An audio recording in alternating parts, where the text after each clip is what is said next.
Nah, oke, saya lanjut penjelasan masing-masing detail. Nah, ini nanti untuk step pertama, teman-teman yang mau jadi PR ini harus memiliki materi.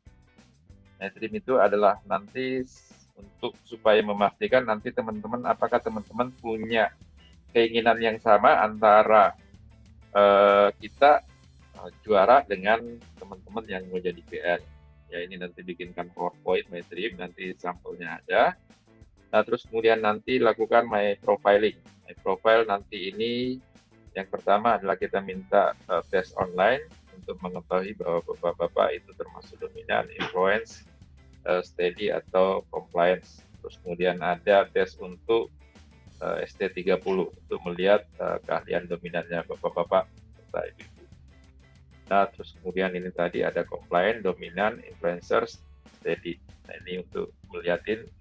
Nah, nanti dari sini kita bisa lihat karakter Bapak. Nah, ini contohnya untuk yang ST30, ya di sini sebagai ranger karakter. Nah, nanti ini kita, jadi ada tes-tes proses di dalamnya.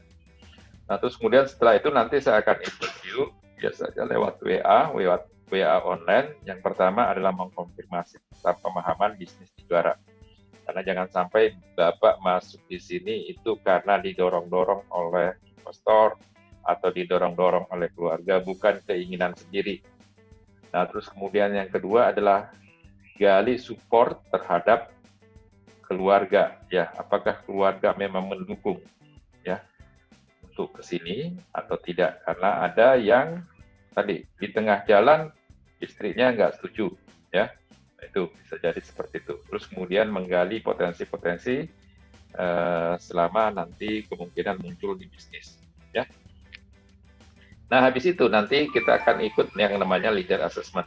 Nah, nama leader assessment ini ada 3 step, ya, 3 step mulai dari tes psikologi, group discussion sama wawancara. Ini untuk melengkapi tadi dari apa namanya, dari hasil profil sebelumnya. Nah, apa yang dites selama kompetensi apa yang dicek pada saat melakukan asesmen? Nah, itu yang pertama adalah problem solving, ya. Yang kedua adalah business sense. Yang ketiga adalah kemampuan Bapak serta Ibu untuk mengachieve sesuatu atau kegigihannya. Terus kemudian yang keempat adalah bagaimana melakukan planning, organizing, dan controlling terhadap suatu pekerjaan. Terus kemudian yang kelima adalah bagaimana kemampuan bapak-bapak untuk mengelit suatu tim untuk bergerak. Terus kemudian yang keenam, bagaimana kemampuan bapak-bapak melakukan persuasi terhadap orang lain. Terus kemudian building relation building-nya, terus kemudian customer orientation-nya, sama yang terakhir adalah kita mengecek apakah bapak-bapak serta ibu-ibu bisa menghadapi stres ya di lapangan. Nah, ini karena ini yang harus patut diperhatikan bahwa rupanya kenapa ini harus dilakukan, karena ini banyak teman-teman mungkin yang dari biasanya kerja di office terus kemudian tidak mau jadi bisnismen, nah, tetapi rupanya tingkat stresnya berbeda. Karena stresnya orang di bisnis yaitu stresnya stres tingkat tinggi. Ya, beda sama orang kerja masih bisa keluar ya dari lingkungan pekerjaannya sementara gitu. Nah, ini hasil asesmen ini nanti kalau di Astra, biasanya Astra itu hanya ngambil yang level direkomendasikan, ya. Tapi level dipertimbangkan dan tidak rekomendasikan diambil. Nah, kalau kita di juara, ini kita ngambilnya itu adalah yang direkomendasikan dan dipertimbangkan. Kenapa? Karena di juara ada unsur pemberdayaan. Jadi di bawah biasanya, di laporan ini biasanya di bawah sini ada item rekomendasi. Apakah rekomendasi untuk sebagai PL ataukah dipertimbangkan atau kurang direkomendasikan. Nah, biasanya kalau misalnya masih dipertimbangkan, dari kami Aji masih direkomendasikan untuk kita ikutkan menjadi PL.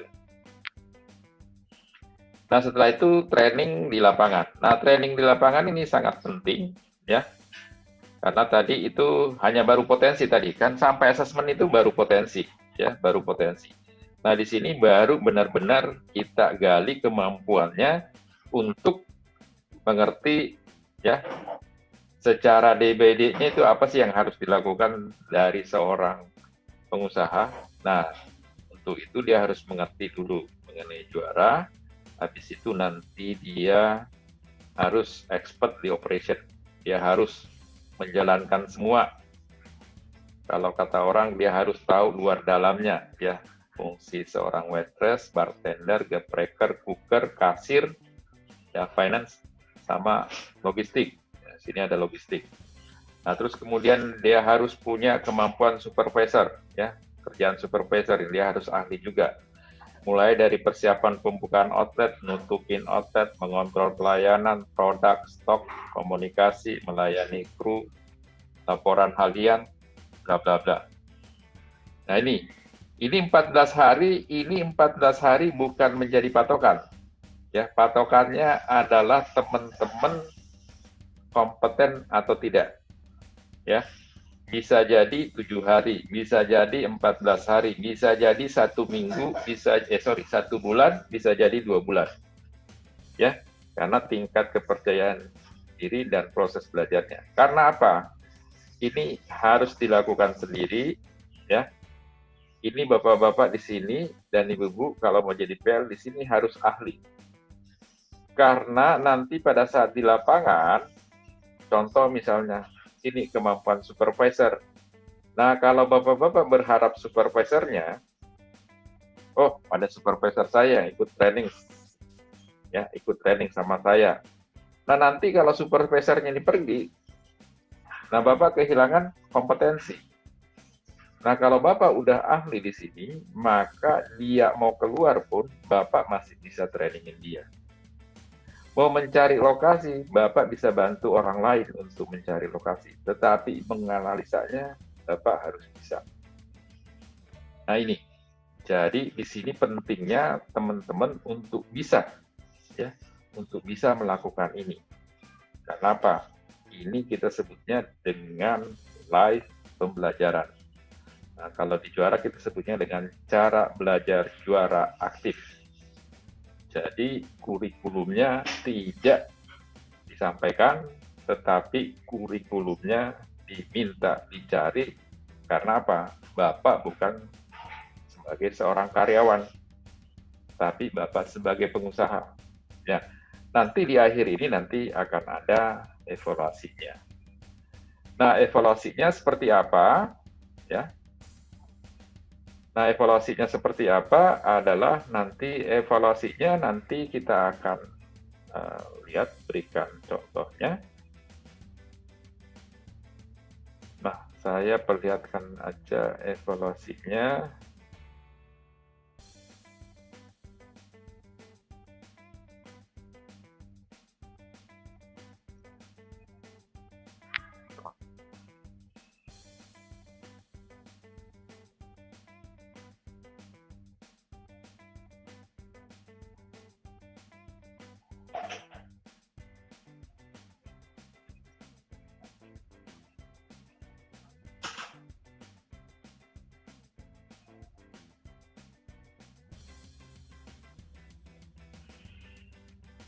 Nah, ini evaluasinya seperti ini salah satu contoh dari teman kita yang sudah lulus, namanya Mas Weli.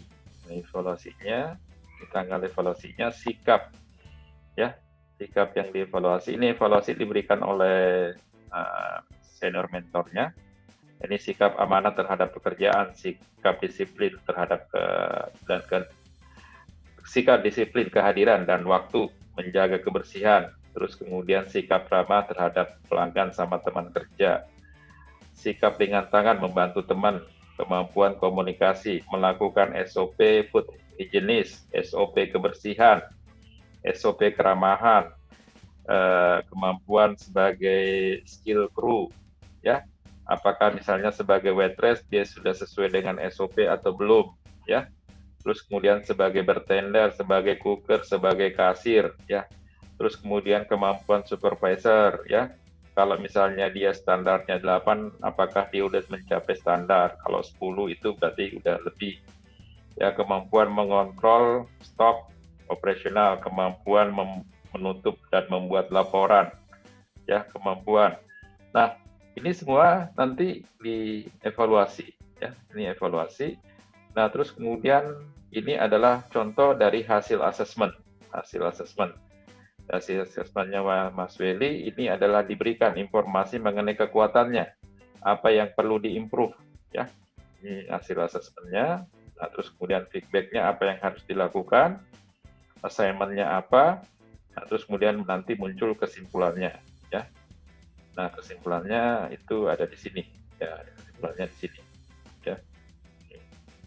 Ini tadi mengenai building relation-nya, orientasi ke customer-nya, stress tolerance-nya bagaimana, nah nanti itu semuanya dievaluasi, ya.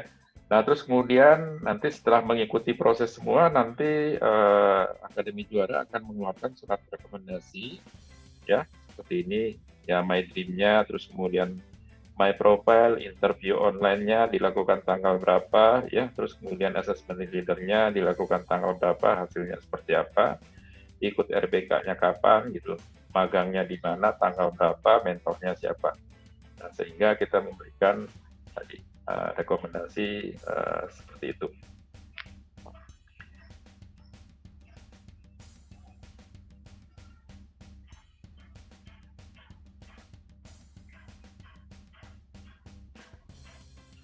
Nah, oke, mungkin saya lanjut lagi sedikit, ya.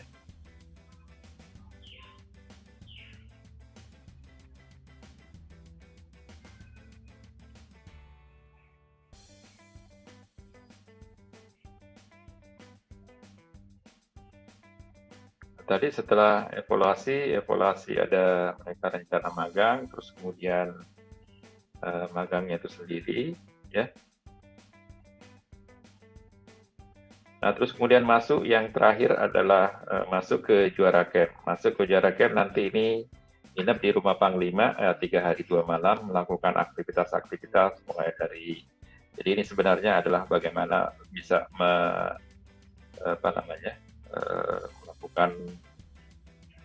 saling mengenal dengan member-member juara yang lain. Ya, ini biasanya dilakukan sekali sebulan.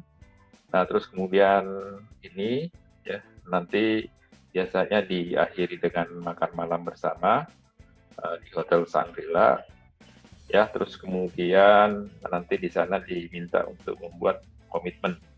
Jadi komitmen sebagai, ya, komitmen yang bersangkutan bahwa beliau sudah sebagai PL komitmen untuk meng-achieve dream yang pernah dia buat. Jadi sebenarnya masuk ke dalam juara itu adalah bukan untuk mendevelop juara, bukan hanya mendevelop juara, tetapi adalah bagaimana kita membantu teman-teman untuk meng-achieve dream yang dibuat tadi di step 1. Jadi, nah itu mungkin, jadi terakhir dari sini kenapa ada biaya kita keluarkan kurang lebih 3,5 juta, karena tadi kita harus membayar asesor, membayar apa sih namanya, untuk melakukan aktivitas proses verifikasi. Nah, untuk asesmen sekedar sharing, untuk asesmen yang dilakukan di Trikarisma yang tadi dari vendornya yang bareng-bareng dengan Astra, kalau di Astra Group terus terang aja itu mereka bayarnya 12 juta. Jadi itu mungkin sedikit dari saya, mungkin kita bisa lakukan, ya, proses tanya jawab. Nah, untuk melakukan proses tanya jawab, oke, saya persilakan ke teman-teman untuk bisa menyampaikan pertanyaannya.